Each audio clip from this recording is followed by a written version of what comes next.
Selain kematian dan jodoh, rezeki juga merupakan hak prerogatif Allah, dan manusia tidak bisa mengetahui kepastiannya. Allah sudah mentakdirkan rezeki setiap manusia sesuai dengan kehendaknya, bukan sesuai kehendak manusia. Manusia hanya meminta dan berikhtiar. Meminta kepada Allah karena hanya Allah yang memberikan rezeki. Berikhtiar karena Allah juga tidak menginginkan kita hanya berpangku tangan, pasrah dengan kondisi. Mengingat Allah sudah memberikan kita jalan dengan segala potensi pada diri kita, dan apa yang ada di dunia merupakan ciptaan Allah yang dimanfaatkan untuk kebaikan manusia itu sendiri. Setelah kita berikhtiar dan berdoa meminta pada Allah, maka hasilnya biarkan Allah yang menentukan. Rezeki dalam kehidupan manusia memang selalu menjadi persoalan yang terkadang bisa membuat manusia jauh dari Allah. Bahkan banyak manusia yang putus asa dalam soal rezeki karena keterbatasan memahami makna rezeki itu sendiri. Bagi manusia yang kurang bisa memahami makna rezeki selalu dimaknai dengan materi duniawi. Padahal kesehatan, umur yang panjang juga bagian dari rezeki.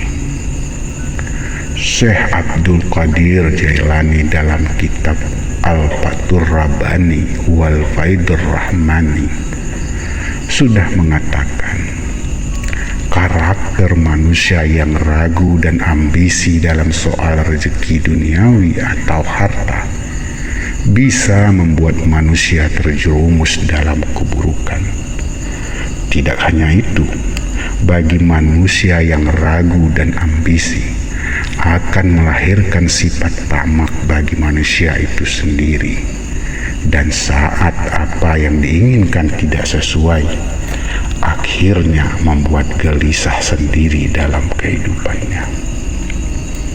Menurut Syekh Abdul Qadir Jailani, bila manusia benar-benar beriman seharusnya tidak perlu ragu dalam soal rezeki, karena Allah sudah mengatur rezeki masing-masing orang.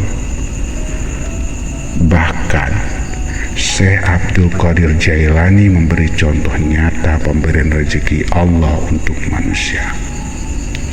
Kata Syekh Abdul Qadir Jailani, pada saat kamu di dalam kandungan ibumu, siapa yang memberikanmu asupan makanan? Apakah kamu bergantung pada dayamu, dinar dirhammu, laba penjualanmu, atau penguasa di negerimu? Kata Syekh Abdul Qadir Jailani. Syekh Abdul Qadir Jailani kembali menegaskan bahwa yang menjadi sandaran manusia adalah Allah. Yang perlu ditakuti dan diharapkan adalah Allah. Yang memberikan manfaat dan mudarat adalah Allah. Oleh karena itu, bila masih ada manusia yang menyadarkan hidupnya selain dari Allah, takut dan berharap selain dari Allah, hendaknya untuk segera melakukan taubat dari cara berpikir yang musyrik seperti demikian. Makna dari pesan ini sangat jelas, bahwa manusia selain tetap melakukan ikhtiar dalam mencari dan menerima rezeki, manusia dituntut untuk tidak jauh dari Allah dan senantiasa berharap pada Allah. Sehingga dengan sikap demikian, kita akan tetap dalam suasana bersikap yang tenang dan bersyukur dalam segala pemberian rezeki dari Allah. Karena Allah lah yang memberi dan mengatur rezeki bagi kita. Dalam Al-Quran ada 8 pintu rezeki bagi manusia. Pertama, rezeki yang sudah dijamin. Dalam Al-Quran surat Hud ayat 6 Allah mengatakan, dan tiadalah sesuatu pun dari makhluk-makhluk yang bergerak di bumi melain Allah jugalah yang menanggung rezekinya dan mengetahui tempat kediamannya dan tempat ia disimpan. Semua itu tersurat di dalam kitab Lauhul Mahfuz yang nyata. Ayat ini menjelaskan bahwa Allah sudah menciptakan manusia dengan memberikan akal dan pikiran. Dan hendaklah manusia mampu menggunakan akal dan pikirannya untuk berikhtiar dalam mencari rezeki yang halal di muka bumi ini. Karena Allah sudah menjamin rezeki setiap orang sejak mulai dalam kandungan. Kedua, rezeki karena ikhtiar. Dalam Al-Quran surat An-Najm ayat 39 Allah mengatakan bahwa sesungguhnya tidak ada balasan bagi seseorang melainkan balasan apa yang diusahakannya. Dalam ayat ini Allah menegaskan bahwa bagi manusia yang mau berusaha sungguh-sungguh dalam mencari rezeki yang halal, maka Allah akan memberikan balasan atas usahanya tersebut. Karena Allah tidak pernah menutup mata atas niat dan usaha hambanya. Ketiga, rezeki karena mau bersyukur. Firman Allah dalam Al-Quran surat Ibrahim ayat 7 mengatakan, jika kamu bersyukur, akan aku tambah nikmatku kepadamu. Dan jika kamu kufur, sesungguhnya azabku amatlah pedih. Ayat ini menjelaskan bahwa pintu rezeki akan Allah berikan kepada manusia bila manusia itu sendiri mau bersyukur atas segala nikmat yang telah Allah berikan. Bahkan Allah menambahkan rezekinya. Tapi bila manusia tidak mau bersyukur, maka Allah akan memberikan azabnya. Keempat, rezeki yang tak terduga.